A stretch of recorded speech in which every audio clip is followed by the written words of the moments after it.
I'm Maya Weug. I'm driving for Scuderia Ferrari HP in F1 Academy. Here we go. Deeper on the brakes. That was brave stuff from Maya Weug. I was born in Spain, in the Costa Blanca, so a very nice area, very nice weather. I grew up my whole life in Spain. My dad is Dutch and my mom is Belgium. They met in university in the UK. I went to school there, I have all my friends in Spain, and then started karting there, which is where everything kind of started for me, you know. My dad used to go karting just for fun. Every day after school we would drive to the track and stay there until it would get dark with my dad. And I enjoyed it a lot, so I always wanted to drive myself as well. Me and my brother, when I was 7 years old, we got a kart for Christmas. And yeah, that's where it all started. I still remember the first lap. Actually, I saw the video on YouTube. It's on my private YouTube channel. My dad uploaded it years ago of my first day karting. And I saw it this week and it was actually really nice to see. I remember it like it was yesterday, really. Because my little brother was just born like a week ago when I started karting. And the whole family was there, so it was like a really nice moment. And to actually drive for the first time in my own kart, let's say, was super cool next to my brother who was also driving for the first time. So yeah, it was really nice. How did you both do? Did you beat him? Yeah, I mean, I looked at the video and I can tell you I beat him. Because, well, my first lap I spun straight away in the first corner and then I drove back and my coach said like, yeah, just keep going. So I kept going and was moving up quite fast and my brother took the opposite. He was just very calm the first laps and just driving around very slow, but yeah, it was fun. So obviously growing up with those different nationalities, those different what flag do you feel most affiliated to? Spanish, Dutch, Belgian? Well, what flag? I don't know. That's actually a good question. I've run all three flags in my racing already. I've run the Spanish flag in karting, the Dutch flag in karting, the Belgian, actually the Belgian not really, but yeah, I feel a bit of everything. I mean, I feel at home when I'm in Spain because that's where I grew up, where I have my friends, and that's what was home for me for my first 16 years in life. So there I feel like I'm at home, but then I don't feel like a Spanish person myself. I feel more Dutch, Belgian. So also my friends, they don't see me as a Spanish person at all because I have the Dutch habits and always being on time and eating early and stuff like that. So like personality-wise, I feel more Dutch, and when I go to my family and so on, of course, I speak Dutch at home, so I feel Dutch, Belgium. I feel like that is who I am inside, let's say. Speak all three languages and English? Yeah, so at home we always speak Dutch with my family, so that's quite easy. And then in Spain I always spoke Spanish with my friends and Valenciano, which is like Catalan, which was at school mandatory. And also with my friends I spoke that. And then English, of course, I learned it. My cousins were Finnish, so I learned it already from a young age. And also with racing, you learn it very quickly. And then Italian, which I learned with racing as well. I like it. I think it makes my life much easier when I'm traveling.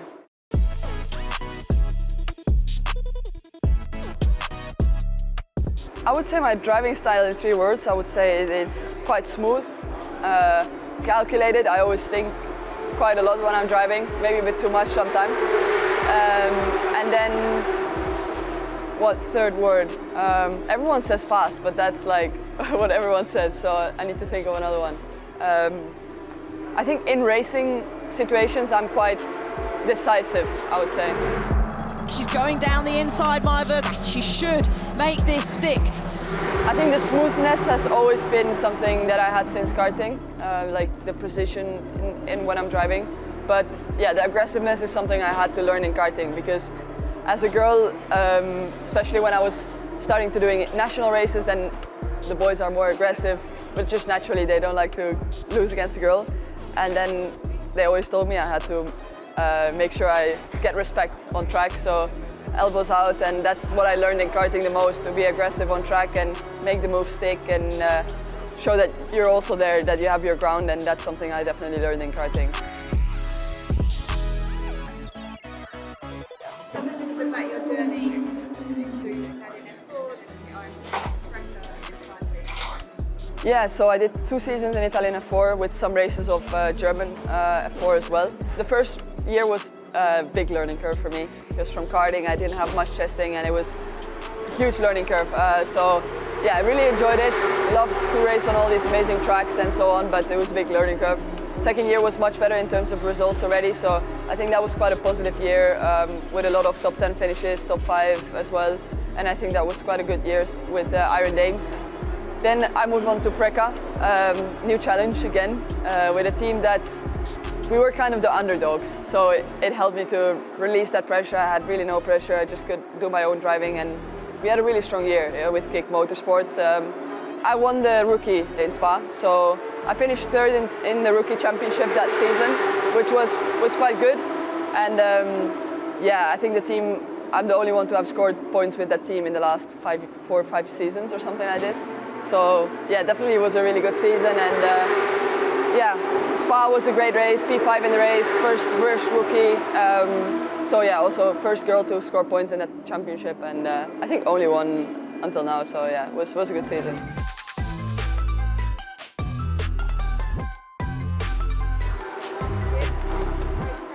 First year was quite a big jump because I already did 3 years of racing, but then you get to this show. F1 races are so much going on all the time, and the track changes so much from one session to another, which is something that I had to learn quite quickly to adapt so quickly to different grip scenarios. But also, we only get one FP in a lot of races, so and then you go straight into quali. So you really have to make sure that you understand the track and work well on the sim with the team. I would say the start was quite tricky. We just had an issue that I always had understeer, and if we would change setup, it was not improving. So the car was not really reacting to the setup changes, and especially in Barcelona, I had a really horrible weekend. Maya crashed into it. Yeah, then afterwards we had the summer break, so we had time to review everything, and then we just decided to change the chassis and see if that fixes the issue, and it did, because in Zandvoort then suddenly the car felt much more alive, which was much better in terms of feeling mentally. We just had to change the chassis, and it solved quite a lot of problems. But yeah, it was definitely a learning season for me, and I think I've taken on quite a lot for this year.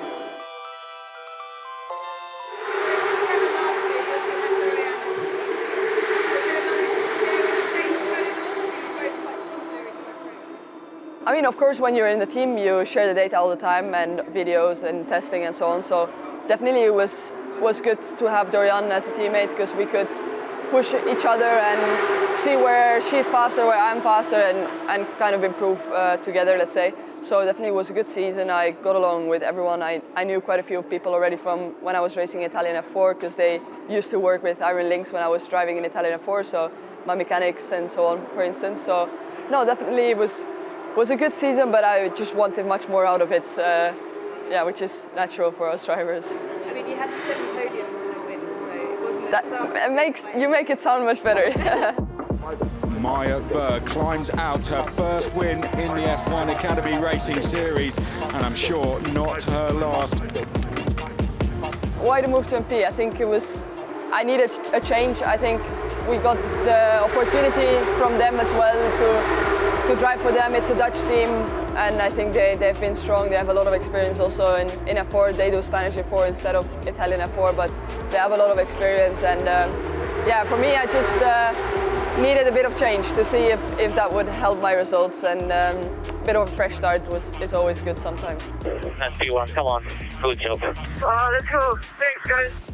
Of course, I'm the second year driver, but in many ways, for me, it takes away quite a bit of pressure in the sense that I know all the media was quite a bit stressful for me, because I didn't really know where to be at this time and who to talk to.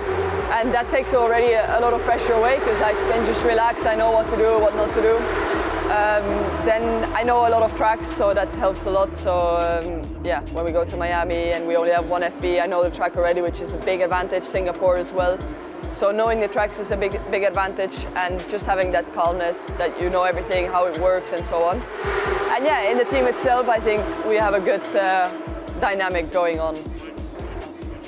Alba and Joan are pushing me as well, so it's good during testing. There's always something to learn from them on the data, on the video, and we can move forward quicker.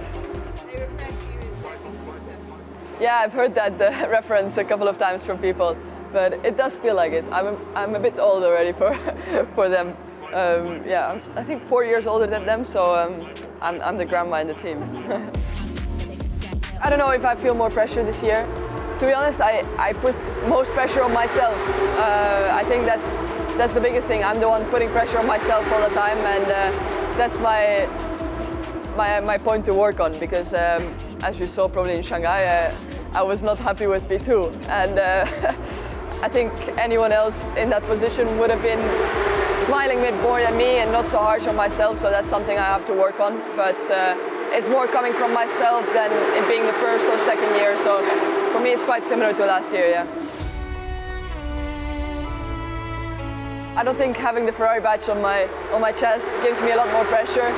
It's already my 5th year in the academy, so I know everyone in Maranello. I've worked with everyone already for a long time. And for me, it's just an extra help. I go there when I'm not racing or when I'm not on track or on the sim. I'm in Maranello. I prepare myself physically, so a lot of gym so that I'm ready for these hot and long races. Mental training, yeah, and then meetings with engineers and so on that have so much experience. That just helps so much to be prepared and also to review every weekend and see what we can improve. And to Ferrari put that kind of program in place? Yeah, so basically we get a timetable for every week. So when we're there, it's literally like going to school, you know? So you have like gym 2 hours, then mental training, then I don't know, some assessment or stuff like that. So it's literally like a timetable for the week, cycling and stuff like that. So. Maya Weug taking the race win, her first of the 2025 season. My goal is to win, but it's always good to have small steps in between, because that makes give you less pressure. So for me, definitely try to improve on reverse grid races, because I think that's where we can gain a lot. So make sure that our racecraft is always there and we can just get the most points as possible on Saturday always. I think that will be a big thing. And personally, I want to improve on safety car restarts. I think that's something I need to work on, and I think I already know what to change from last race. But yeah, that's something that I want to be improving this year. That was measured and mighty. Wow, amazing job from Maya getting through there, selling the dummy perfectly. For next year, I would love to drive in FIA F3. That would be a dream come true for me next year. That would be my goal, because yeah, that's something that I think would be really cool and show myself in those cars as well on a mixed grid again. The step from F4 to F3 is definitely huge. In the junior categories, you start with F4, then you have Formula Regional or GB3 or similar cars like this. And then you go into a FIA F3, which is even much quicker. I think it has almost double the horsepower, DRS. The tires are bigger, much more grip, and the peak of the tire is so much smaller that you can only do 1 lap in quali, and that's really tricky. And then F2, which is then again much faster, and you have different brakes and so on. So it's even more tricky to get everything out of this 1 lap in quali and to manage the tires in a race, because there's so much more deg. I already drove an F3 car in Magny-Cours. I got the chance, which was an amazing day. I would love to drive that car again. It was so good. Would you say there's anything in the setup of the car that makes it harder? In F3? Well, when I drove the old F3 car, I don't know how the new generation is, I felt quite comfortable in it. My position, I felt like I could see everything perfectly. I think, of course, the neck the first day feels quite sore because you have much more G-forces, but that's something you train. Other than that, I felt comfortable. The steering feels quite good. So no, I felt quite comfortable in the car. Of course, it's a different car now, so they probably made already some adjustments, and it would be nice to see. My goal for the future, I would say in the next 5 years is, of course, F1 would be amazing, and that would be my dream. Of course, there's only 20 seats available, so it's very tricky, but I just want to be a professional driver and do this as a job and get the most out of myself and show other girls that this is also possible, and to become what you want to achieve.